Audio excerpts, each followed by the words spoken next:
Welcome back to the Secondhand Club. My name is Gregory. It's 2022, and as we can expect, brands are slowly starting to release the new product for the new year. In today's video, we're not talking about the crazy watch that Jaeger-LeCoultre recently released. That's for a topic for a different video. But today we're talking about Audemars Piguet and the release of a new reference from an iconic model. Let's get into it.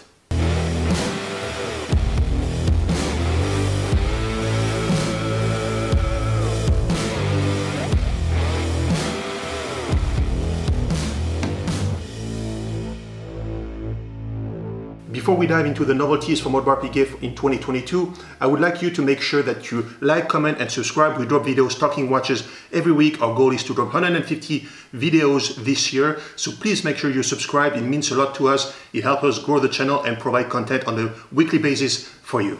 During the product release press conference, Audemars Piguet CEO has announced that last year they produced 45,000 watches. And in 2022, they intend to bump this production to 50,000 watches, which means that 5,000 more watches will be allocated to potential great collectors. And the good thing is that the CEO himself said that they want to allocate a chunk of those new watches to new collectors, so new owners. So all you have to do is make sure that you build a relationship with the Audemars Piguet houses, and those watches will only be available through AP houses. Audemars Piguet has been very transparent about it, and we knew already that the reference 15202 would be discontinued and replaced. We just didn't know by what, and this is what they came up with. The Royal Oak reference 15202 is replaced by the new reference 16202. The next gen 39mm jumbo extra thin now houses a new self-winding extra thin caliber, the caliber 7121. It is the first time since 1972 that this model has a new self-winding hour, minute, and date movement, replacing the caliber 2121. At its debut, the retired movement was the thinnest automatic movement, 3.05mm, with central water and date indication. The new iteration is slightly larger, measuring 3.2mm, and is newly equipped with a rapid date corrector. It now has a larger barrel with more power for more precise timekeeping, over a longer period of time in 55 hours of power reserve instead of 40 hours of power reserve. 5 years of development have been necessary to come up with this new caliber. It is now bidirectional winding. A balance wheel fit with inertia blocks to avoid unnecessary friction, and comes with a patented extra thin, low energy date setting mechanism.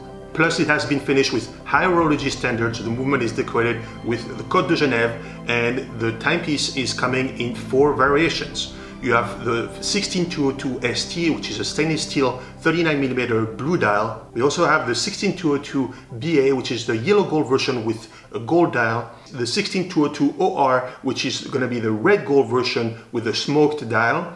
And finally, something that is going to be very rare, it's a 16202 PT in platinum with a green dial. Now, in terms of prices, if you are one of the lucky ones to be allocated one of those watches, you will have to expect to pay $30,200 for the stainless steel version, $70,500 for the gold and rose gold version, and the price for the platinum has not been disclosed. It's upon request to the Audemars Piguet's houses. One thing that I really like about this release is they didn't touch the design of this iconic reference, and they only brought some improvements here and there. The power reserve, which has been increased from 40 hours from the reference 15202 to 55 hours on the 16202, and most importantly, the date quick set function, which is a huge improvement on the new in-house caliber from Audemars Piguet.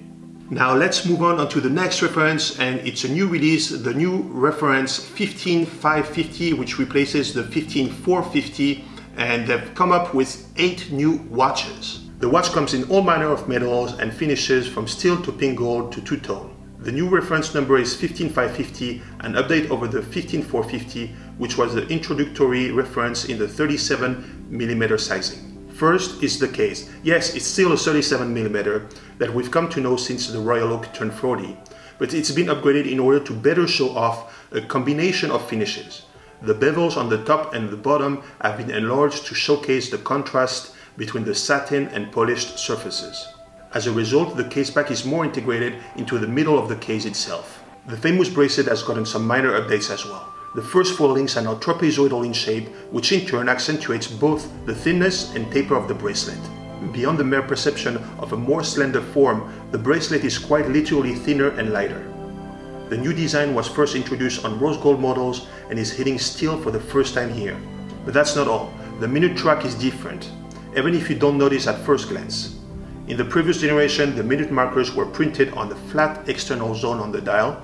With the 50th anniversary model, they now appear directly on the tapisserie surface. While the 30mm range comes in a variety of colors, AP is specifically welcoming what's apparently called the Blue Nuit Nuage 50 color.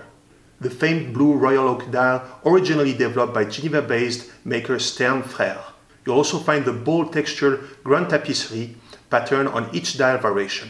Audemars Piguet also made sure to upgrade the engine of the watch. The first indication of that is a flourish present of nearly all of the new Royal Oak anniversary timepieces, a 22 gold oscillating weight rotor featuring a specially designed 50th anniversary logo. Each rotor has been color matched to the case of the watch in which it resides. The brand said that this rotor will only be produced inside the watches of the 2022 production. I tend to like a lot the 37mm design. I mean, for me, I have a slightly larger wrist, so I'm okay with the bigger sizes, 39, 41, 42mm. But please, if you have a smaller wrist, go with smaller sizes. Enjoy this beautiful design. Don't ruin it because you have a small wrist and you want to have one of those bigger watches. It really doesn't look like a watch, it looks more like a handcuff. So please avoid that at all costs. There's nothing wrong with wearing smaller size watches. It will look much better than you wearing an oversized watch, I guarantee you. Next is the Royal Oak Jumbo Extra Thin Openworked Reference 16204. Available in stainless steel and in 18 karat pink gold. It houses the new self-winding extra thin openworked movement, the caliber 7124, a derivative of the caliber 7121 that we discussed earlier. Measuring just 2.7mm as opposed to the previous caliber 5122 that was 3.05mm, it is similar to the 7121 but has an openworked architecture with a main plate and bridge cut via CNC machine, before being perfected by electric discharge, which allows the company to remove material with extreme precision to achieve its cutter look. There are 324 hand-polished V-angles that can be viewed on the dial and case back. The case and bracelet on both models are stained brushed and polished in an alternating fashion right down to the folding clasp. The openwork dial on the pink gold model comes with a slate gray bridges and contrasting light gray barrel at 11 o'clock, while the stainless steel version has a rhodium tone movement. Now, if you're one of the lucky ones that is allocated one of those timepieces, which is probably going to be harder to get than the 16202, the stainless steel will be $90,400 and the pink gold price has not been disclosed yet. You need to contact the AP boutique to know what the price will be, but you can expect it to be around $130,000, $140,000. That's my guess on the price of this timepiece. Next is a piece that I'm really excited about because I think it looks beautiful. It's the Royal Oak 34mm in ceramic. You might think that you're looking at the same black ceramic Royal Oak that was released just last year, but the company has already given a facelift to this timepiece. Notice that the brand logo has been spelled out on the new model, replacing the AP on the original one. The signature is now crafted in a 24 karat pink gold and realized through a chemical process similar to a 3D printing. The letters are connected with links the size of a hair and placed on the dial by hand with tiny legs invisible to the eye to secure them in place. The numerals in the date window have been changed to gold instead of white. The pins that connect the links in the bracelet are no longer visible on the side but directly fit into the studs, and the size and length of the hour markers have been adjusted to better visibility. The details are incredibly subtle, but they do make a difference. I can understand clients that could be a little bit frustrated because this watch was literally launched a year ago, and this year AP is releasing this version with those changes that can seem subtle, but you can clearly see the difference.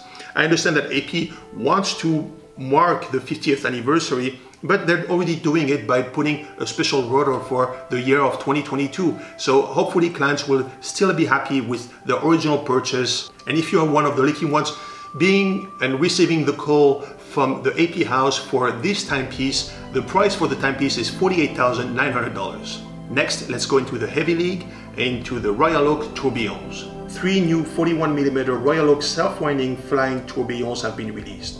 One in 18 karat pink gold, stainless steel and titanium, following models in the reference that was introduced last year. They feature the same caliber 2950 movement, combining a flying tourbillon with a central rotor. But the latest iterations now come with cases and bracelets with wider bevels, with the first links decreased in thickness for an easier wear on the wrist. The case back has also been slightly embedded in the case middle to also offer a more comfortable fit. On the dial side, the dimensions of the hour markers and hands have been improved, and the Audemars Piguet signature, like the black ceramic model, has been applied in the 24 karat gold. New tones have been added to the grand tapisserie dial, executed in a traditionally horizontal fashion versus the sunray arrangement on previous models.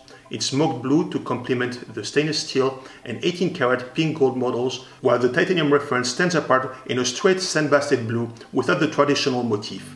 The latter also has a wide circle to highlight the minute track. Finally, the Côte de Genève finishing on the movement visible through the case bag has been ever so slightly tweaked to be crafted horizontally instead of a sunray pattern to mimic the linear tapisserie motif on the dial.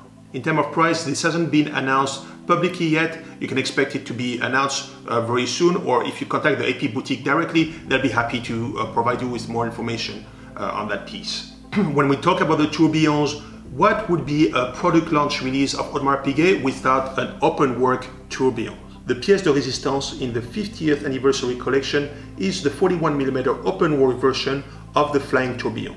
The caliber 2950 was only just introduced, and yet we are already seeing an open work version. The architecture of the movement is unlike anything I've seen before. This is truly a spectacular piece. The CEO of Audemars Piguet announced that in 2022 they will do 125 pieces of this model with the 50th anniversary rotor, which will make this item more collectible if you get a 2022 edition. In 2023 they will do 80 pieces of this reference, and in 2024 they will do only 45. So over the years it will be slightly decreasing. Doesn't mean it will be discontinued in 2024, but it's very likely that you will see this reference for many years. That sums up my selection of the best watches that I think Audemars Piguet has released for the first part of 2022.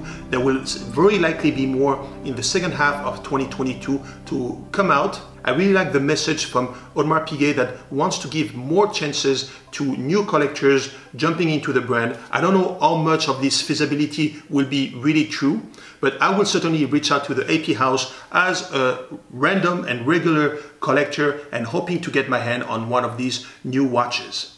I think they have definitely an edge to win over some collectors from brands like Patek Philippe, who have completely lost their mind into the releases, making unique pieces for the son of LVMH. I mean, it's just crazy. I like giving chances to everyone. Doesn't matter who you are, how many watches you have. If you want one, you should have an equal chance to get one of those timepieces.